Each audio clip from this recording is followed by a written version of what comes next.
Hi everyone, this is Shiro from Guided Soul-ution, and tonight I'd like to talk about trust on this episode of From the Heart.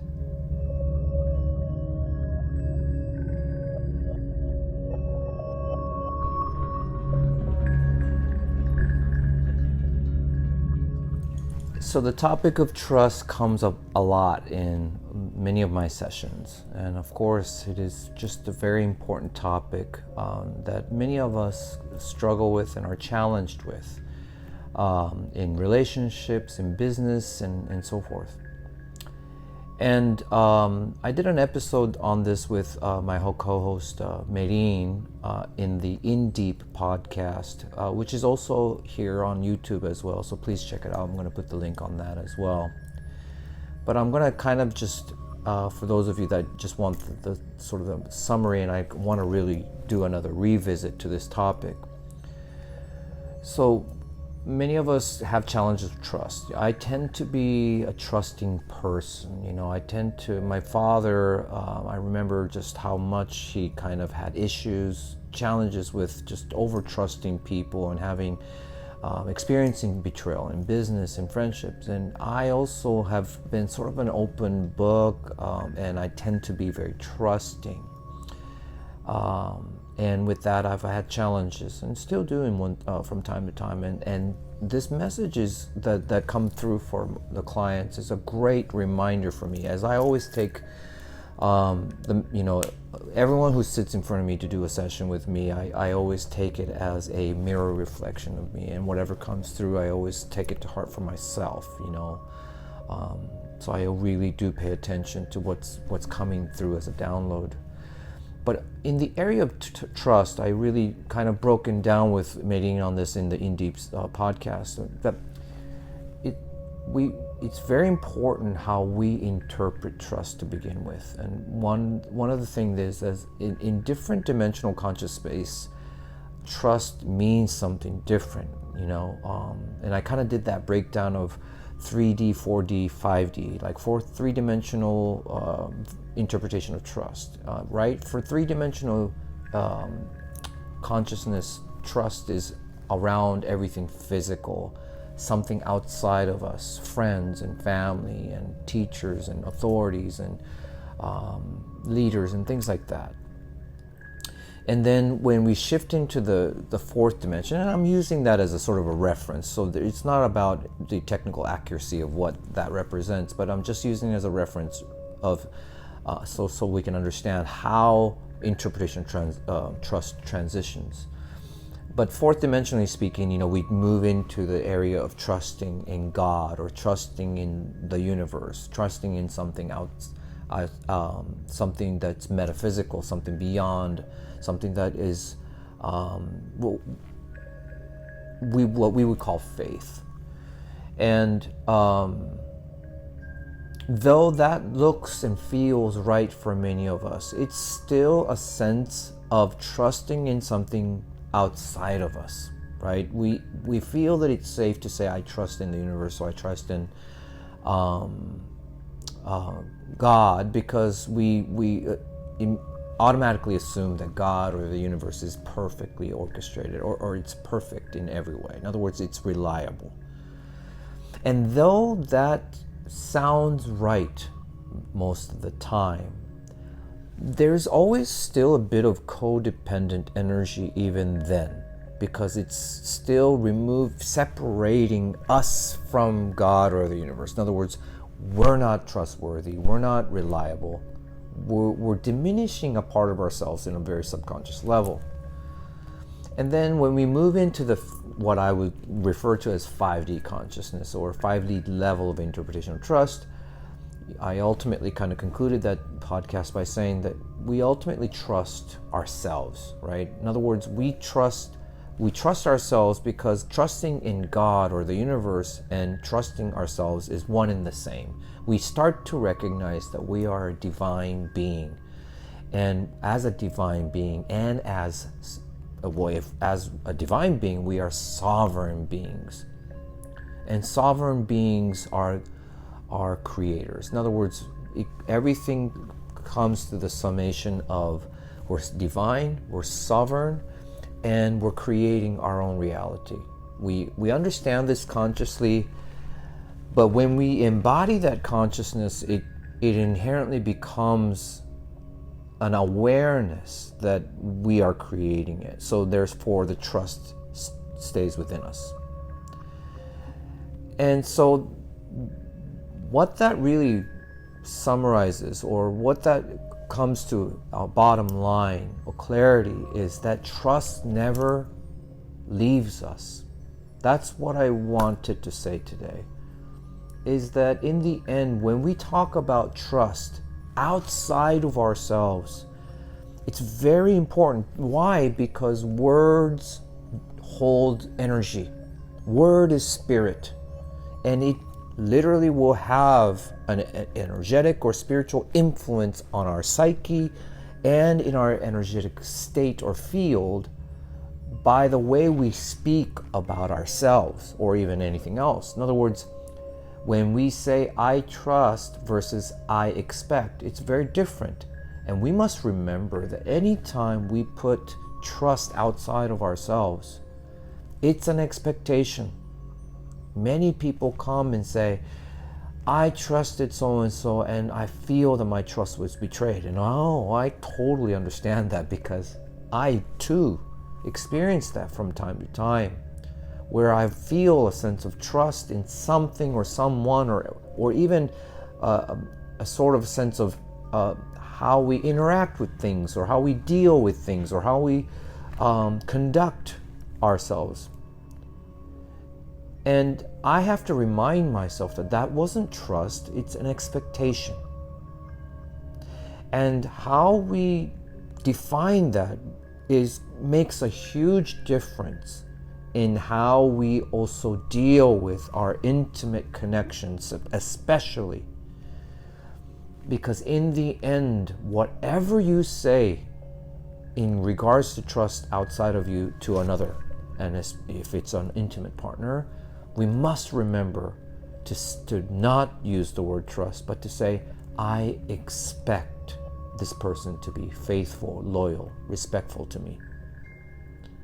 And though that still has its unique impact, not saying trust is going to make a huge difference in how we react to the disappointment of that expectation.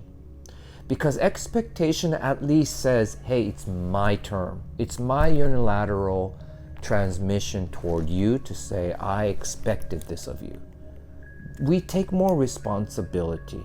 But when we say, I trusted you to be faithful, I trusted you to be respectful to me, I trusted you to be loyal to me, you're faulting the other person when they can't come through. And the thing is that whenever you say you trust someone to behave a certain way, we must also remember that that's not trust, it's an expectation. And expectation is a very intrusive energy. It's an expression of me just saying, hey, I'm just putting this on you. At least we are honest about it by saying that it's an expectation. But we must remember, we can't trust anyone to be a certain way, because even with the greatest intentions, they may come with and even agree to say, hey, I'm going to come through with your trust. They don't know what their tomorrow holds for them. And for us to say, I trust someone to behave a certain way, we're essentially violating their free will. We're chaining, or we're binding them to behave a certain way. And that's already an intrusive action, even if it sounds right, because it's an intimate relationship. Because remember, even though we as a society overall seem to embrace monogamy, monogamy is not a right or wrong in a spiritual sense. It's still a preference. And even if a betrayal occurs in a business partnership, absolutely on a three-dimensional level, if you guys have a partnership agreement or a contract and there's a violation, sure. If you want to execute something on a three-dimensional level, you may have the right to sue or to take this to a legal litigation and so forth. But then on a fourth level, fourth dimension and fifth dimensional consciousness, even then you will, where are you at? And you might ask yourself, well, I'm going to forgive that person, or I'm not going to pursue this. And so the different level of how you respond to betrayal will hinge on your state of mind and your state of consciousness. So even with partnerships, sometimes a betrayal, right, on a higher divine level, the betrayal is the lesson that you might have needed to experience for yourself, in which at the soul level you might have agreed to go through that experience with that person. Maybe because you have a lesson to learn in becoming codependent with something by instilling trust or investing trust in something. So no matter how right it may seem, even on an intimate level, because we tend to use unfaithful act as sort of the privileged act, right to fault someone, to condemn someone, to judge that person, to blame that person, to be the end all reason of betrayal, and of course trust it being the most seemingly the damaged aspect of the relationship. Well, how can I trust this person ever again?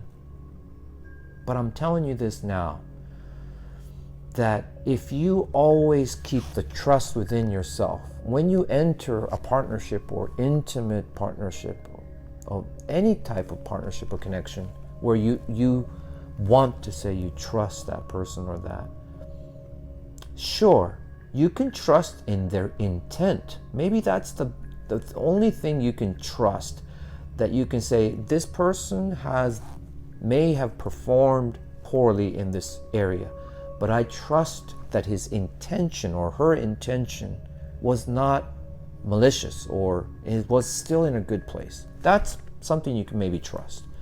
But the bottom line is, when you say I trust you, you're saying I trust in my discernment. I trust in my gut, my heart, that this is a divine connection. This is a connection that we're sharing for a purpose to be served for one another. I trust that to the extent that there's a purpose between us, or you say soul contract or whatever it may be, that this connection will continue. And if and when this connection comes to a separation point, an end of season, I trust that our purpose have been served and that we are meant to take this to a different path from each other. In that conversation, in that connection with someone, you're never investing your trust in that person. The trust never leaves you. The problem with this, the problem why we struggle and are challenged with trust, if we are, is usually because we don't trust ourselves. And we want somebody else to come through for us. We want somebody to do it for us, right? When we trust our leader, we're already saying, I'm powerless. I'm submitting. I'm obeying. I'm giving my allegiance to you. You better do it right. I hope you're right. That kind of that's trust, right? It's because you're not taking your own sovereignty. You're not centering yourself in that sovereign state. It is a state of codependence.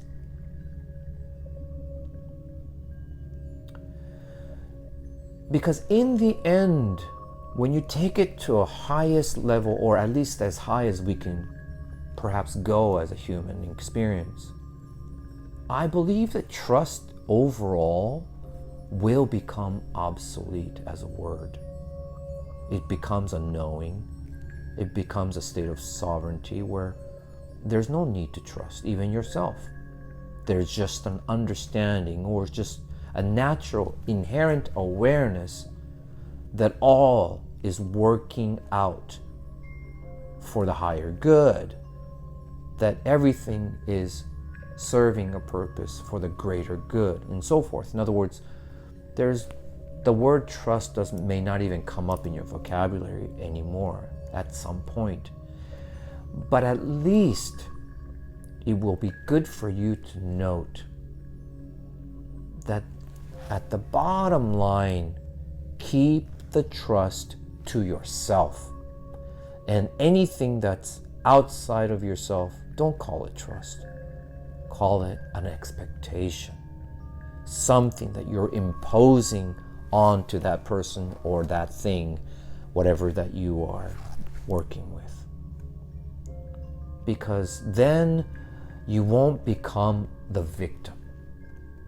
And you should never become a victim, because we're not designed to be a victim.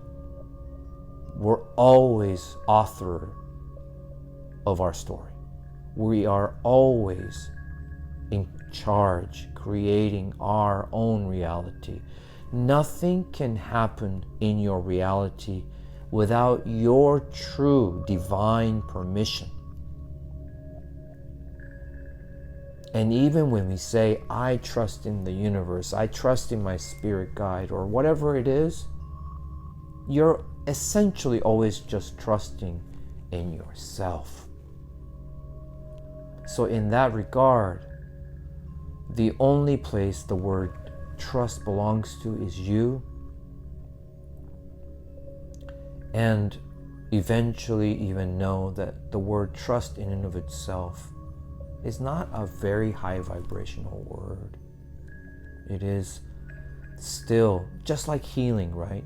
Healing is always on the other side of healing is that there's something to fix, a wound, a trauma, something to repair. Something is wrong. Otherwise, there's no need for healing. So even healing is just a temporary action that sets the integration in motion. So even healing is not such a great word, though it's greatly romanticized in this especially in the spiritual community. So just understand that trust is one of those words that eventually can become obsolete in our vocabulary. So that's just something I wanted to share with you. I would love to hear from you, any questions you have about this. And of course, if you are interested in booking a session with me or any of our team members here at Guided Soul-ution, please do contact us at www.guidedsolution.com or info@guidedsolution.com for any inquiries. I look forward to hearing from you guys. Thank you for listening. Please subscribe and click like, and help us and support us in this platform. We have a vision to reach out to the world, and we love for you to be part of it. So thank you. This message was